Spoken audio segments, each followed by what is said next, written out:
呢州法庭重點案件繼有黎智英聘用英國大狀 Tim Owen 來港抗辯違反國安法案件，終審法院上訴委員會以無合理原因申請上訴許可，駁回申請。元朗721暴動案，時任立法會議員林卓廷被判囚37個月，林向上訴法院提出刑期覆核。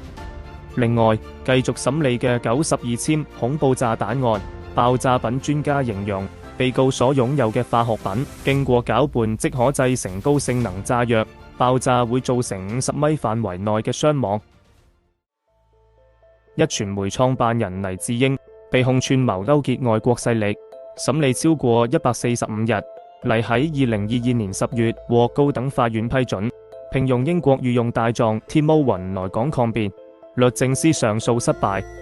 全國人大常委會為國安法釋法，指國安案聘任海外律師來港辯護，應先取得特首發出嘅證明書。次年黎智英司法覆核，指國安委建議入境處拒絕向 Tim Owen批出簽證係越權，但遭駁回。黎申請上訴至中院被拒，轉向中院申請終極上訴許可。中院上訴委員會日前以無合理原因申請上訴許可，宣布駁回申請。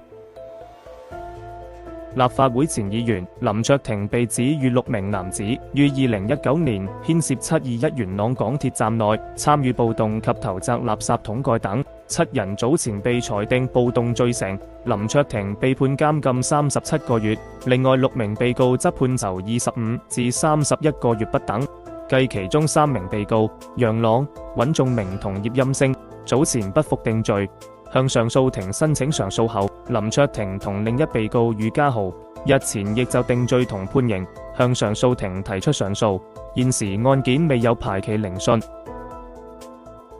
有組織罪案及三合會調查科於2020年3月搗破一個名為92籤嘅極端恐怖組織，懷疑涉及同年1月至2月嘅明愛醫院、深圳灣口岸及港鐵羅湖站3宗爆炸品案。8名涉案男女繼續喺高等法院受審。爆炸品專家作供指，警方喺涉案大角咀榮創方單位起出鋁粉同57公斤硝酸銨，只需經過攪拌即可製成高性能炸藥，爆炸足造成50米範圍內傷亡，亦會損害建築物結構。若放入鐵釘，威力更能打穿人身。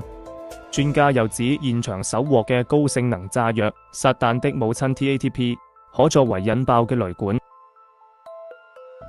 沙田火炭日前發生斬人謀殺案，有黑幫背景男子死於亂刀之下，兇徒登的士逃去。警方調查後拘捕懷疑涉案2男1女，更懷疑其中1名70歲退休男子與死者年初喺旺角遇襲受傷事件有關，落案控告7旬翁串謀傷人罪。